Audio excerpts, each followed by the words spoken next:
E nós seguimos com liberdade de opinião, saímos do Rio, vamos até Brasília agora para ouvir o jornalista Alexandre Garcia. Alexandre, boa sexta-feira, hein? Bom dia, Colombo, bom dia. Então vamos aos temas desta sexta-feira. Vamos lá, Alexandre. Último dia do mês de abril. Ontem, dia 29, o Brasil completou a triste marca, mais de 400 mil vítimas da Covid-19. Também ontem à noite chegou a São Paulo, Campinas, interior do estado, aeroporto de Viracopos, a primeira remessa das vacinas da Pfizer, que o Brasil comprou. Nós compramos 100 milhões. Ontem chegou a primeira remessa, 1 milhão. Esse primeiro lote de 1 milhão já será distribuído provavelmente a partir de amanhã para capitais, por questões logísticas de armazenamento da vacina.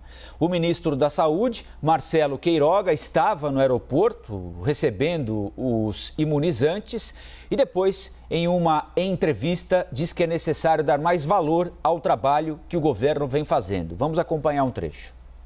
Nos próximos 6 dias, vejam só, nós vamos distribuir 16,8 milhões de doses de vacinas. Isso equivale à população de muitos países. Não há como negar. Negacionismo é querer negar o óbvio. Nós vacinamos a nossa população com eficiência sem precedente. Essa última frase acho que é bastante marcante, não é, Alexandre? Nós vacinamos a nossa população com eficiência sem precedente. Eu estava lembrando com o Sidney agora que o PNI entrou em vigor numa segunda-feira, dia 18 de janeiro, né? Houve aquele domingo com a vacinação de algumas pessoas em São Paulo, 17, mas no dia 18 a gente começou a vacinar no país todo. Hoje é dia 30 de abril, então arredondando aí 1 mês e meio. Segundo o painel da vacina da CNN, nós vacinamos com uma dose pelo menos um pouco mais de 14% da nossa população. Isso é bom, é ruim? O ministro tem razão no pedido que ele faz por mais reconhecimento do trabalho? A gente poderia ter feito coisas diferentes, melhores? Eu acho que eu não vou dizer que é o ideal. O ideal seria vacinar todo mundo de uma vez só, né? Agora, um trabalho extraordinário. É bom a gente pensar que ainda não liberou para todo mundo, né? Está liberando os grupos, faixa etária, por profissão, né? Nós perdemos um tempo enorme, não estamos lembrando, dando respostas para o Supremo. Ah, mas como é que é a lista das prioridades? Não, mas isso não satisfaz. Daí tem mais 5 dias para fornecer lista de prioridades, né? Já ficamos esperando vacina. Nós não produzimos nossa própria vacina. Esse é um problema, né? Tínhamos que comprar. E ao comprar, tínhamos que ter certificado da Anvisa, de garantia de eficácia e de segurança das vacinas. Por isso começamos dia 18 de janeiro, a Inglaterra começou um mês antes, praticamente. Começou 8 de dezembro, eu acho, 8, 9 de dezembro, por aí. E a Inglaterra agora vacinou metade da população, né? Essas 16 milhões de doses de que fala o ministro, comparando com algum país, é quase a população do Chile inteira. O Chile já vacinou, teve um grande desempenho, vacinou 40% da população.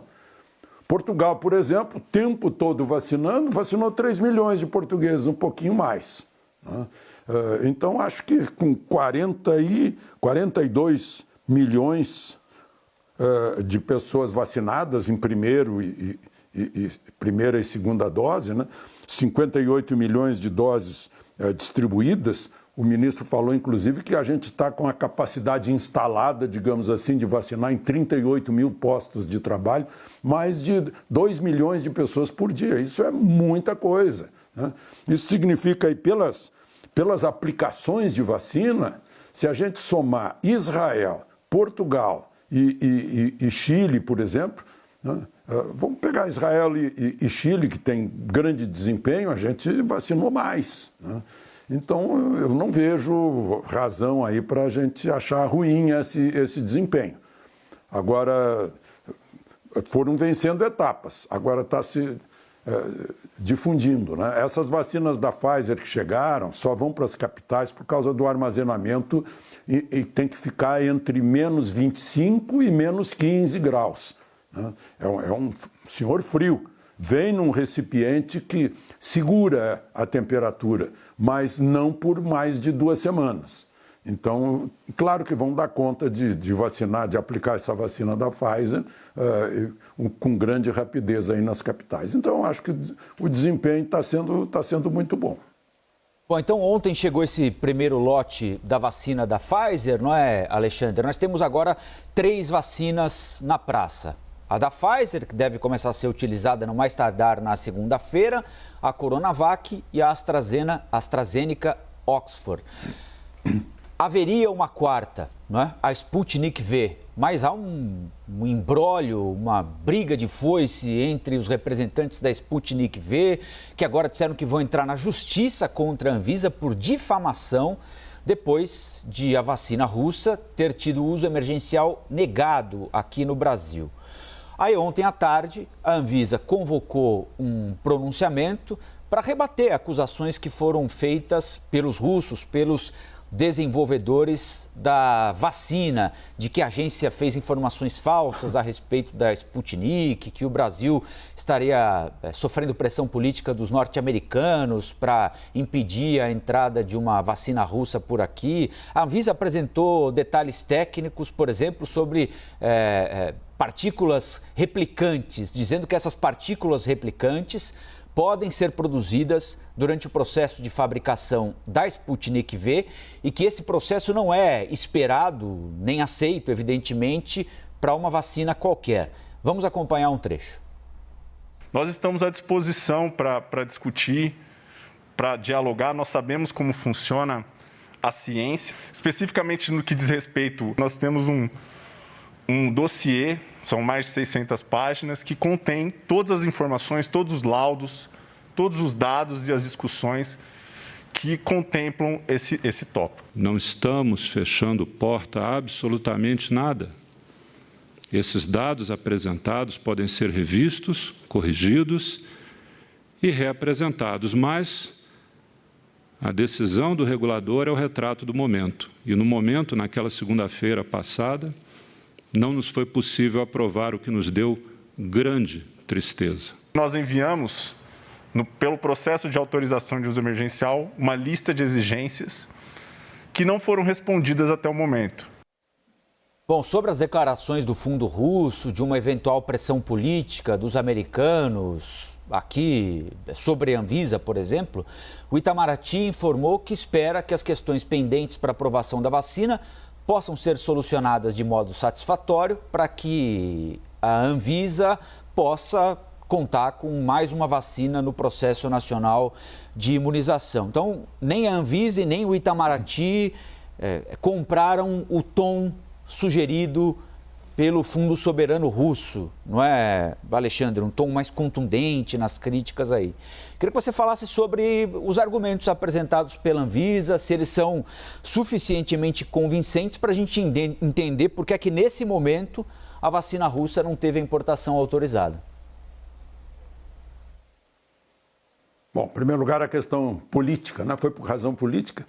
Se fosse por razão política, seria exatamente o contrário. Uma que eu duvido muito que os Estados Unidos deixam entrar sem fazer pressão a vacina chinesa e não querem que entre a vacina russa. Né? Não faz sentido. E outra que, se fosse por razões políticas, seria aprovação, sim.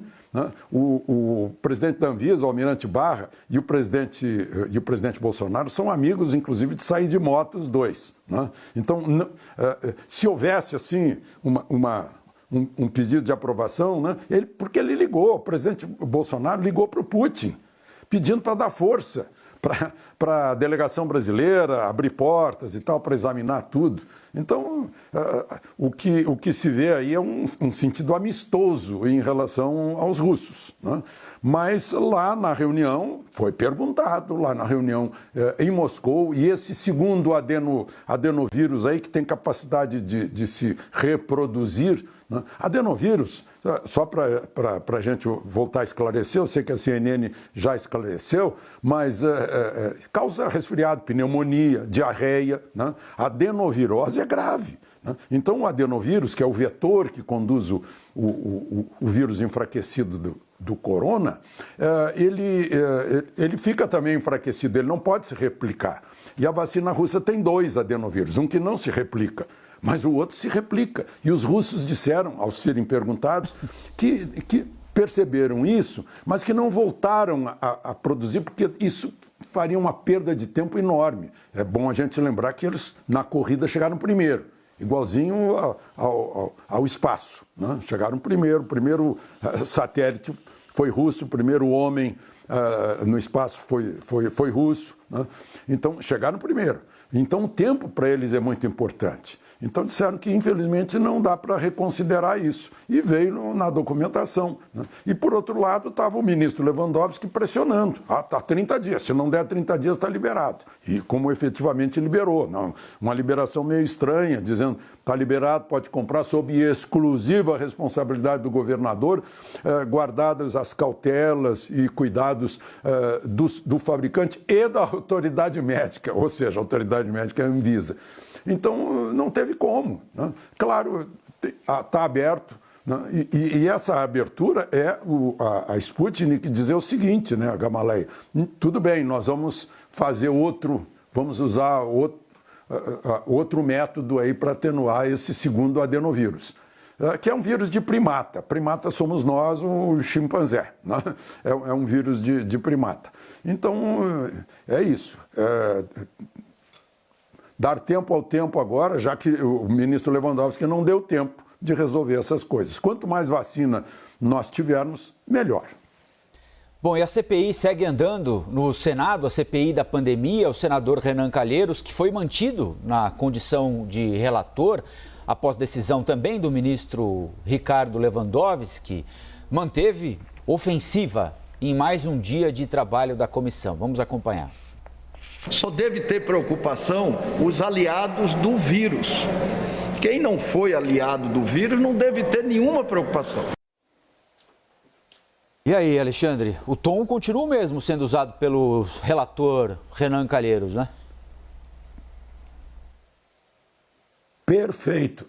Renan Calheiros acertou na mosca. É preciso que a CPI investigue quem são os aliados do vírus, que usam o vírus com outros objetivos. A gente destrói o país de olho na eleição do ano que vem, né? Tem que investigar isso, né? Agora, eu esqueci de uma coisinha importante, porque você falou em fundo, né, fundo russo. A outra preocupação, voltando ainda ao Sputnik, isso é importante. É importante para a gente avaliar a reação russa. É que esse assunto, Sputnik, está em discussão na União Europeia. Entra ou não entra quem foi vacinado com Sputnik ou com a vacina da China, que não foram autorizados lá dentro da União Europeia no tal passaporte de vacina, né? Então, isso faz um efeito grande, financeiro, inclusive, para a questão russa. Bom, mas voltando a Renan, era óbvio que o ministro Lewandowski ia decidir isso, né? Mas, enfim, eu acho que ele tocou nesse ponto. Ele conseguiu resumir aquilo que o Sidney falou de pega a vareta, ele pegou no pauzinho preto. Olha, quem se aliou ao vírus, quem é cúmplice do vírus, com objetivos político-eleitorais, né? Isso é muito grave, porque é não se importar com essa quantidade imensa de vidas que se foram. Alexandre, ótimo final de semana, boa sexta-feira para você. Nós voltamos a conversar semana que vem aqui no Liberdade, combinado? Combinado, obrigado, aproveitem o fim de semana e até breve.